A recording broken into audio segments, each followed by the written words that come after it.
ਭਾਰਤ ਦੇ ਵਿੱਚ ਕਾਨੂੰਨ ਦਾ ਕਿੰਨਾ ਕੁ ਮਾੜਾ ਹਾਲ ਹੈ ਇਹ ਤਾਂ ਸਭ ਨੂੰ ਪਤਾ ਹੈ। ਤੇ ਇਸ ਦੀ ਇੱਕ ਹੋਰ ਉਦਾਹਰਨ ਦੇਖਣ ਨੂੰ ਮਿਲੀ ਲਖਨਊ ਦੇ ਵਿੱਚ, ਜਿੱਥੇ ਕਿ ਥਾਣੇਦਾਰ ਦੇ ਵੱਲੋਂ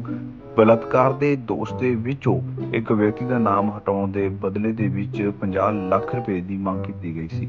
ਤੇ ਪੀੜਤਾਂ ਦੇ ਵੱਲੋਂ 2 ਲੱਖ ਰੁਪਇਆ ਦਿੱਤਾ ਗਿਆ। ਤੇ ਦੂਜੇ ਪਾਸੇ ਇਸ ਮਾਮਲੇ ਦੇ ਵਿੱਚ ਪੀੜਤ ਪਰਿਵਾਰ ਦੇ ਵੱਲੋਂ ਉੱਚ ਅਧਿਕਾਰੀਆਂ ਨੂੰ ਇਸ ਮਾਮਲੇ ਦੀ ਜਾਣਕਾਰੀ ਦਿੱਤੀ ਗਈ ਤੇ ਇਹਨਾਂ ਨੂੰ ਰੰਗੇ ਹੱਥੀ ਰਿਸ਼ਵਤ ਲੈਂਦਿਆਂ ਕਾਬੂ ਕਰ ਲਿਆ ਗਿਆ।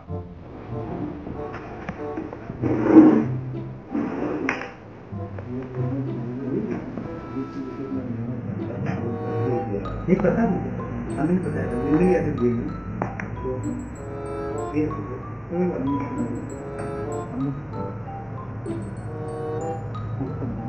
तो बताया तो मुझे काम करके कोई चलिए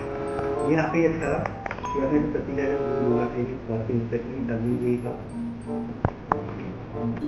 ये नहीं पता था कि क्या पता नहीं